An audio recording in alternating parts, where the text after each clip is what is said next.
അനുദിന വിശുദ്ധർ ജനുവരി 2 വിശുദ്ധ ബേസിൽ. ഏഷ്യ മൈനറിൽ കെസേറിയ എന്ന സ്ഥലത്ത് വിശുദ്ധ ബേസിൽ AD 329 ജനിച്ചു. പിതാവ് ബസേലിയൂസ്, മാതാവ് എമിലിയ. വിശുദ്ധ ഗ്രിഗറിയും വിശുദ്ധ പീറ്റർ സെബാസ്റ്റ്യനും വിശുദ്ധ മക്രീനയും അദ്ദേഹത്തിന്റെ സഹോദരങ്ങളാണ്. ഏതൻസിൽ ആർഭാട ജീവിതം നയിച്ചിരുന്ന അദ്ദേഹം പഠനം കഴിഞ്ഞ് തിരിച്ചു വന്നതിനു ശേഷം സെബസ്റ്റ്യായിലെ മെത്രാനായിരുന്ന എവുസ്തായൂസ് വിശുദ്ധ ബേസിലിൽ ചെലുത്തിയ സ്വാധീനമാണ് അദ്ദേഹത്തിന്റെ വലിയ മാറ്റങ്ങൾക്ക് കാരണമായത്. കർത്താവിനെ കൂടുതൽ അറിയുവാനും കർത്താവിന് വേണ്ടി ജീവിക്കണമെന്ന ആഗ്രഹമുണ്ടാകുവാനും അത് കാരണമായി തീർന്നു. ആർഭാട ജീവിതത്തിലേക്ക് ജീവിതം വഴിമാറാതിരിക്കാൻ ബേസിൽ ഏകാന്ത ജീവിതം ആരംഭിച്ചു. AD 364 പൗരോഹിത്യം സ്വീകരിച്ചു. 370 മെത്രാൻ സ്ഥാനവും ലഭിച്ചു.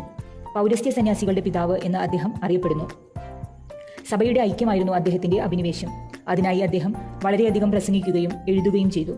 ക്രിസ്തുമത പ്രചാരണത്തിനായി വളരെയധികം പ്രവർത്തനങ്ങൾ നടത്തി AD 379 വിശുദ്ധ ബേസിൽ മരിച്ചു. വിശുദ്ധിയിൽ ജീവിക്കുവാൻ വിശുദ്ധ ബേസിലിനോട് നമുക്കും മധ്യസ്ഥം യാചിക്കാം. നന്ദി.